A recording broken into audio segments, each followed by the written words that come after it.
for today's mini vlog. Samahan niyo na naman po si Inday. Tara! Meron po akong nabiling kalamansi kasi merong nag-iikot ng halaman. Halaman kayo dyan. O, di ba?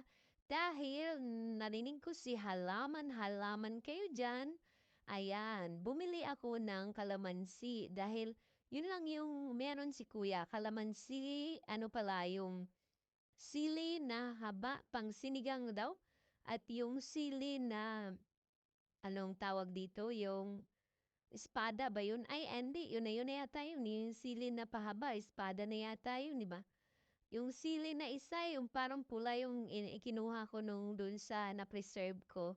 May ganun siya eh. Oh, ayan. Kaya ilipat natin siya dito sa ating paso. Kaya lang naisip ko maliit ang ating paso na nakuha. Kaya nag-iisip ako kung saan ako makakuha ng paso na ilalagay ko dito sa aking halaman. O, di ba? Nag-isip na naman si Inday kung saan ilalagay ang kanyang nabiling mga halaman. At naisip ko pala dito sa aking, meron pala akong ano, lagayan ng tubig na hindi na nagamit dito na pinutol. Galing ito doon kay kuya na binigay niya sa amin dahil may dala kaming isda.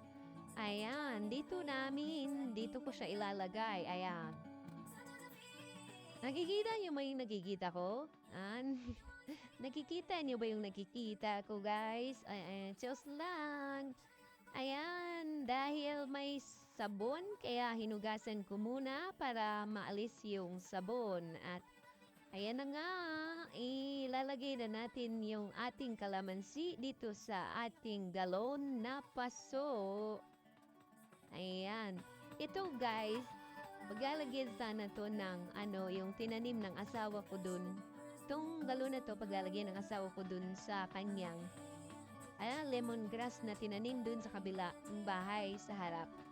Kaya lang, may nabili akong paso, may nabili akong kalamansi. Dito ko muna siya ilalagay. Yan, pansamantala. Dito na lang muna siya. Tapos yung sa lemongrass natin, saka na ako mag-iisip ng malaking paso, dahil ito, nandito kasi ito, kailangan natin ilipat.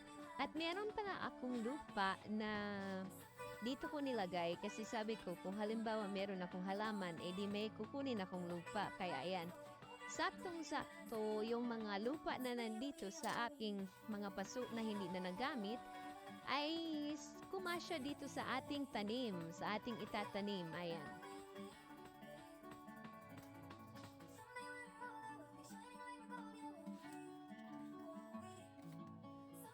Ilalagay na natin ang lupa dun sa ating kalamansi.